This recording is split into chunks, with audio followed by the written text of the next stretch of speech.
Alhamdulillahirabbil alamin. Wa bihi nasta'inu ala umurid dunya waddin. Wassalatu wassalamu ala asyrafil anbiya'i wal mursalin wa ala alihi wa ashabihi ajma'in. Rabbi shrah li sadri wa yassir li amri wahlul 'uqdatam min lisani yafqahu qawli. Rabbi fanfa'na bi barakatihim wahdinal husna bi hurmatihim wa amitna fi tariqatihim wa mu'afatim minal fitani. Sadaqallahul azim wa sadaqa rasuluhul karim wa nahnu ala dzalika minasyahidin. Amma ba'd. Qala mu'adzif rahimakumullahu ta'ala wa nafa'ana bihi wa bi ulumihi fid dharain amin ya rabbal alamin. Al-Fatihah. A'udzu billahi minasy syaithanir rajim. Bismillahirrahmanirrahim. Alhamdulillahi rabbil alamin. Ar-Rahmanir Rahim. Maliki yaumiddin. Iyyaka na'budu wa iyyaka nasta'in. Ihdinas siratal mustaqim. Siratal ladzina an'amta 'alaihim ghairil maghdubi 'alaihim waladdallin. Amin. Qala Bapak-bapak yang dirahmati Allah Subhanahu wa taala, pada kesempatan malam yang berbahagia ini masih membahas tentang 7 tingkatan nafsu yang ada di dalam diri manusia. 7 tingkatan nafsu yang ada di dalam diri manusia. Masih hafal enggak kira-kira? Yang satu nafsul amarah, kemudian nafsul lawamah, kemudian nafsul mulhimah, yang keempat nafsul radiyah, yang kelima nafsul mardiyah, yang keenam nafsul mutmainnah, dan yang terakhir adalah nafsul kamilah. Ya. Sebagian ulama ada yang mengatakan nafsul kamilah itu nafsu sofiyah.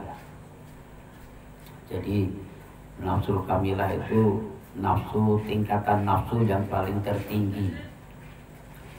Ini biasanya dimiliki oleh orang-orang soleh, ya, orang-orang soleh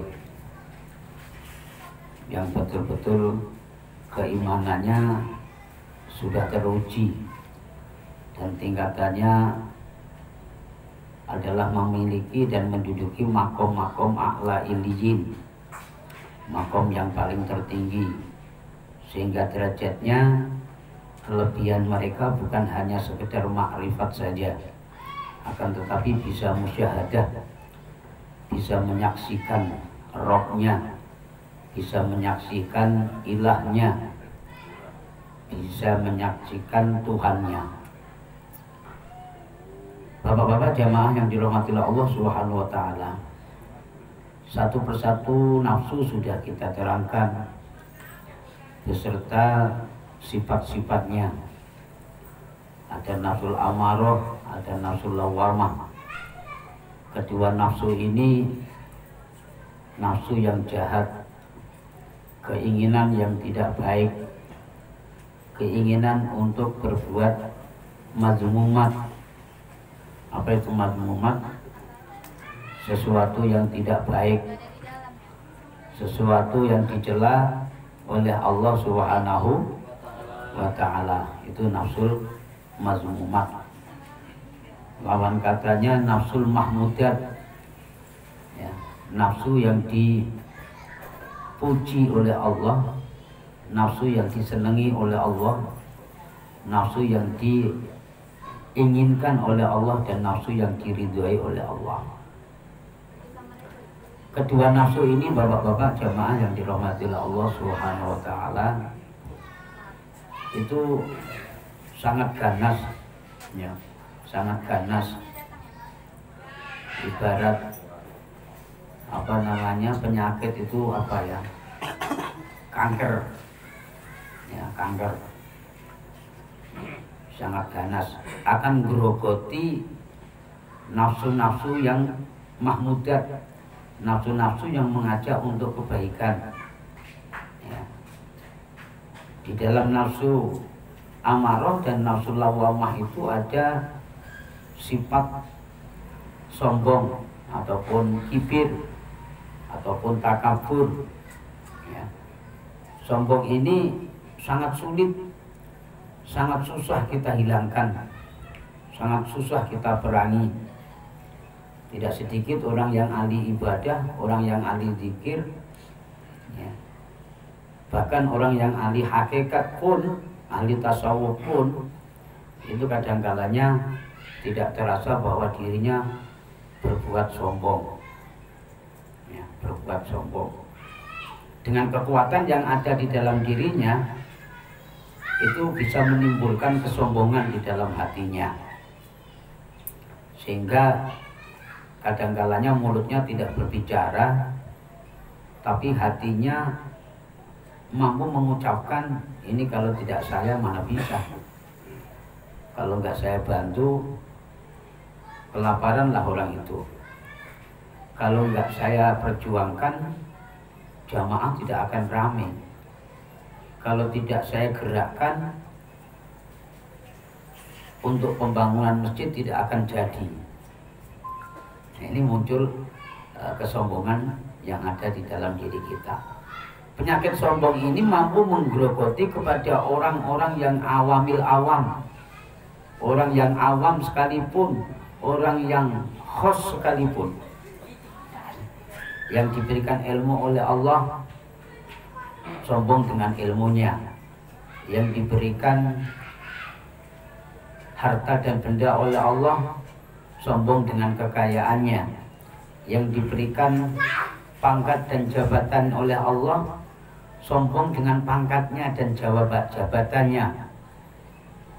Ini penyakit kibir.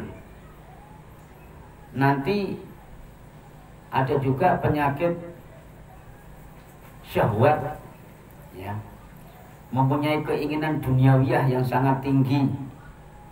Itu yang ada di dalam nafsul amarah dan nafsul lawamah ya. Keinginan duniawiyah yang sangat tinggi. Sudah punya sepeda ontel, pengen punya sepeda motor.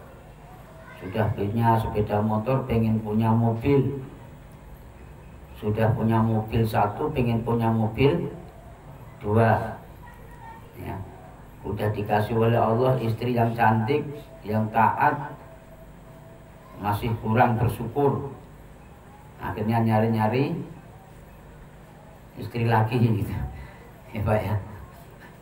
Nah ini syahwat, keinginan duniawiyah yang sangat kuat ya. Kalau keinginan ukhrawiyah sangat lemah. Ketika kita ajak untuk berbicara tentang duniawiyah, berbicara tentang ekonomi, berbicara tentang duit, itu mempunyai syahwat yang tinggi ya, mempunyai kesenangan yang luar biasa. Semangatnya semangat 45, sampai-sampai tidak tahu jam, mau jam berapa saja. Kalau sudah berbicara masalah duit itu nggak ada capeknya. Tapi kalau kita ajak berbicara tentang ukhrawiyah, tentang pengajian, tentang majelis taklim, tentang zikir, tentang ibadah, itu banyak sekali alasannya. Ini juga nafsu syahwatiyah yang ada di dalam nafsul amarah dan nafsul lawamah. Kemudian kadang-kalanya juga mempunyai sifat bakhil, pelit, lokek, apalagi cetil lah ya kalau bahasa orang Jawa. Dedekut ya, dedekut apa? Saking lokeknya, saking pelitnya. Nafsul amarah dan nafsul lawamah selalu mengajak seseorang untuk mempunyai sifat itu. Ya, karena merasa memiliki, bukan merasa ini dititipin oleh Allah, maka dampaknya akan bisa mengakibatkan manusia itu menjadi pelit.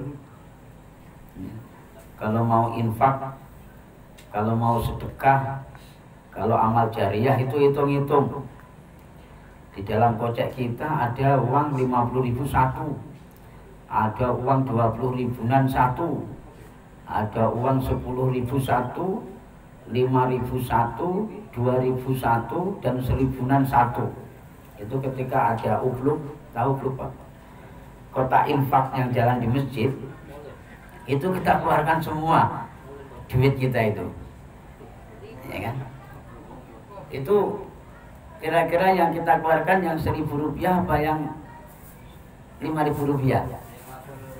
50.000 rupiah insyaallah ya, mudah-mudahan. Amin Allahumma amin. Itu saking lomanya, saking lomone begitu, saking dermawannya.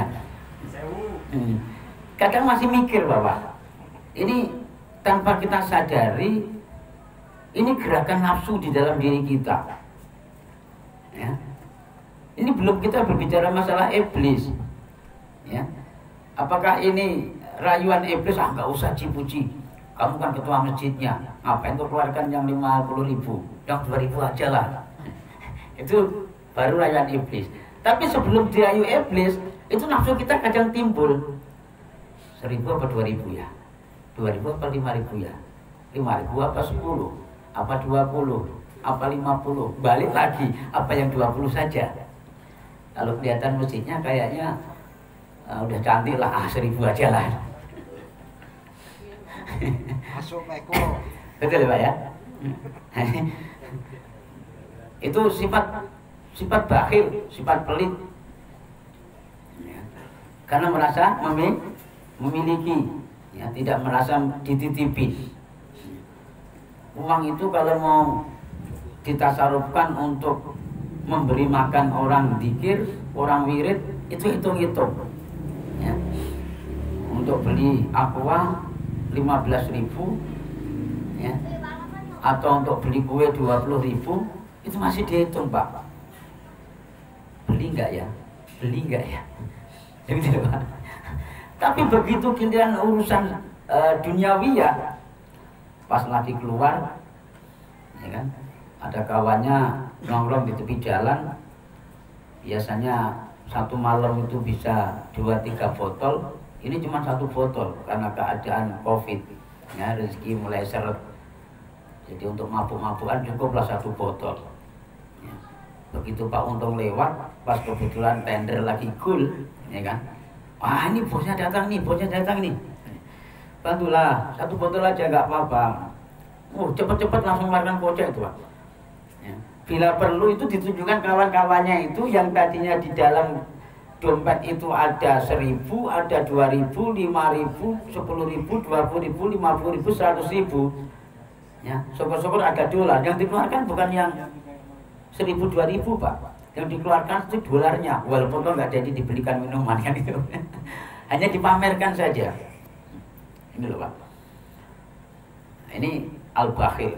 Cobalah Bapak praktekkan saja. Nanti kalau ditarik iuran untuk Isra Mi'raj, untuk Maulid Nabi, itu hitung-hitung. Tapi kalau lagi ditarik untuk 17 Agustus, padahal 17 Agustus itu untuk apa? Untuk acara lomba-lomba, ada lomba goyang inul, ya. Ya Pak ya, ada lomba memasukkan paku di dalam botol, yang masukkan itu ibu-ibu, ya kan? Pakunya diikatkan di pantatnya sambil diselingin musik. Itu bagus nggak Pak? Bagus nggak itu Pak? bagus saya. Nah, yang semok-semok bagus, tapi yang belok-belok nggak bagus gitu. Tapi kita tidak segan-segan untuk melakukan itu, Pak. Coba kalau seandainya jamaah ini adalah tiap malam Jumat, aku tarik iuran aja tiap malam Jumat. Ya, 5.000 lah untuk beli kue-kuenya, untuk beli makan-makannya. Nanti lama-lama nggak jadi ngaji, Pak. Atau diputarkan aja lah apa namanya itu buat kotak infak ya tiap malam Jumat keliling. Itu lama-lama nggak ngaji. Andai kata ngaji pun kalau tendernya lagi gol, kalau pas lagi wah ini uang cuma tinggal 50.000 besok untuk sanggup sekolah anak ya, untuk sanggup ngaji anak. Nanti kalau saya malam ini datang di pengajian mau nggak masukkan infak gimana ya, mau masukkan jatah anak nanti kurang, takutnya nggak cukup, akhirnya nggak jadi ngaji. Ini al-bakhil ya, al-bakhil. Jadi kalau kesenangan duniawiyah itu sangat kuat, sangat kuat. Tapi kalau kesenangan tentang ukhrawiyah itu sangat lemah ya, sangat lemah. Nah, termasuk mempunyai rasa sayang, apalagi penyakit daripada amarah dan lawamah ya. Ada Allahun itu sering suka main-main ya, main-main. Udah jelas-jelas malam Jumat itu ada rutinan, ada kegiatan ngaji, mencari ilmu ya. Itu diganggu dengan males ya. Akhirnya nggak jadi ngaji. Padahal di rumah itu bukan langsung tidur, Pak, karena kecapean, paling nonton TV ya kan, lamun main-main sama anak sama bini, betul nggak, Pak? Sehingga ada kewajiban untuk rutinitas pun nggak dihiraukan, nggak datang. Ngaji itu apa ya? Ya kalau sempat ngaji, kalau nggak sempat ya enggak lah. Gitu. Ini bapak-bapak yang dirahmati Allah Subhanahu Wa Taala, itulah nafsul amarah dan nafsul lawamah. Banyak penyakitnya sudah lewat kita terangkan. Nah, namun bapak-bapak, dua nafsu ini walaupun toh hanya dua saja, itu mampu melawan 5 nafsu yang mengajak manusia untuk berbuat yang mahmudah. 5 nafsu ini selalu mengajak kita untuk menjadi orang yang baik, selalu dermawan, suka menolong orang lain, suka berbagi, rajin ibadah, pengen ngaji, pengen dzikir, pengen amal, pengen sedekah, pengen infak, pengen zakat, apalagi pengen dekat dengan Allah, pengen muqarabah, pengen muraqabah, pengen mujahadah, pengen istighosah, munajat, sholat hajat, sholat tahajud, sholat istiqoroh dan seterusnya. Kelima nafsu itu akan tetapi saking pandainya dua nafsu yang namanya nafsu amarah dan nafsu lawamah ini, Pak, maka akhirnya kalah. Nah, maka orang-orang yang mampu memerangi dua nafsu tersebut sudah bisa menduduki daripada nafsul kamilah. Ini tingkatannya orang tersebut di mata Allah Subhanahu Wa Taala adalah orang yang sangat mulia. Makomnya a'la illiyin. Derajatnya di mata Allah itu lebih mulia. Bukan hanya sekedar makrifat saja, akan tetapi mampu menduduki makom musyahadah. Baik, kemudian nafsul kamilah.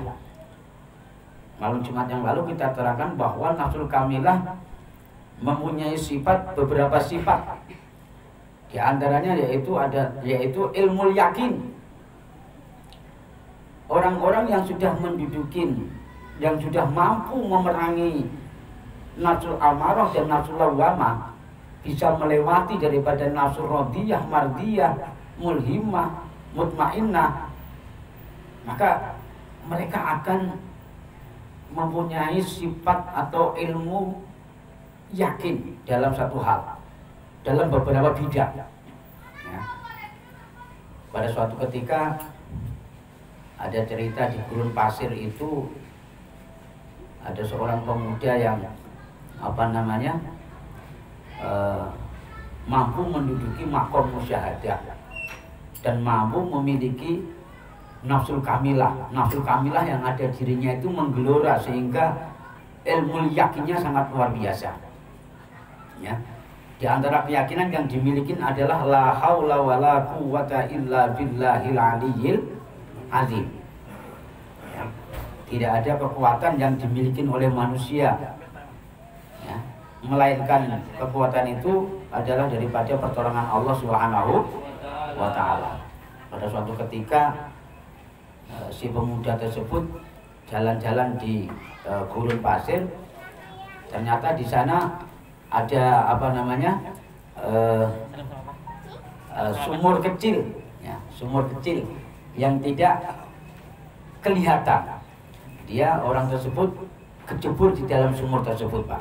Dan sumur itu tidak ada tidak ada airnya.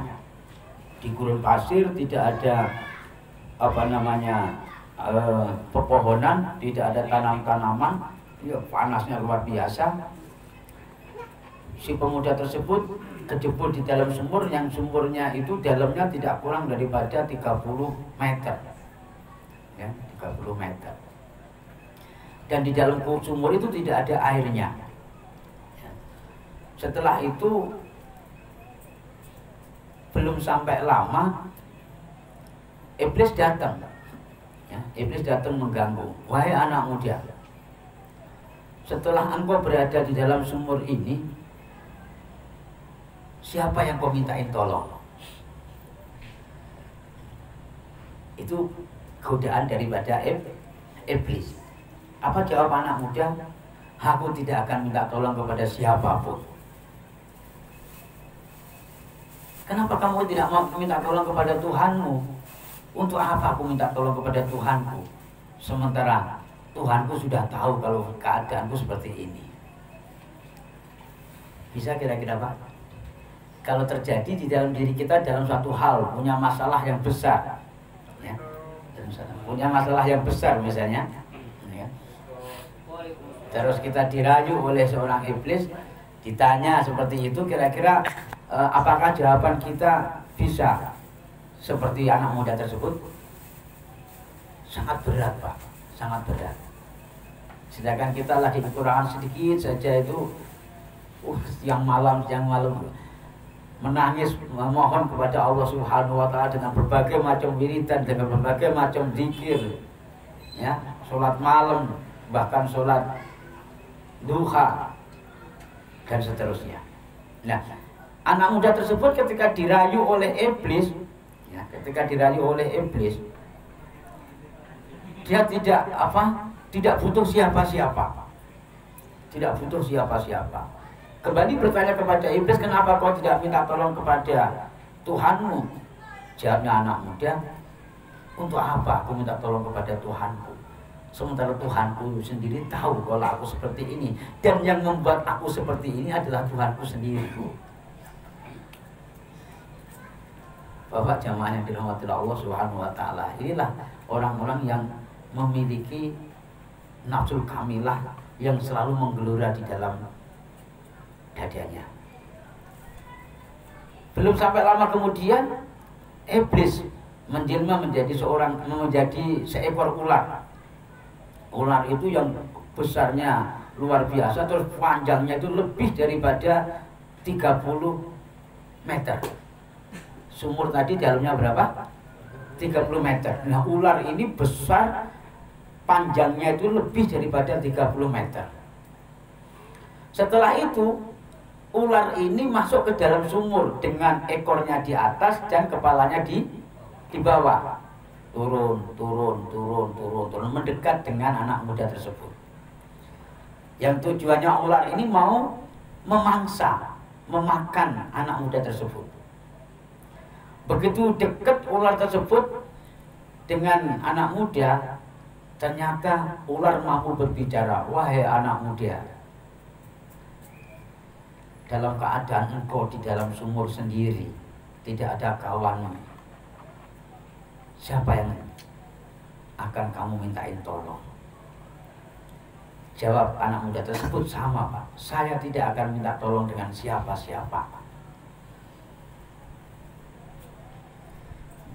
Pertanyaan yang kedua, kenapa kau tidak memohon kepada Tuhanmu, kepada Allahmu, ya? Tidak meminta kepada Tuhanmu? Jawabnya anak muda, untuk apa saya minta kepada Allah, sementara Allah tahu keadaan saya seperti ini, dan Allah lah yang membuat aku seperti ini. 2 kali iblis menggoda anak muda, yang pada akhirnya mental semua Pak, ya, godaan-godaan daripada iblis. Akhirnya ular tersebut, ya, tidak berani memangsa daripada anak muda, ya. Akhirnya dia naik, kepalanya membelok ke atas, ya.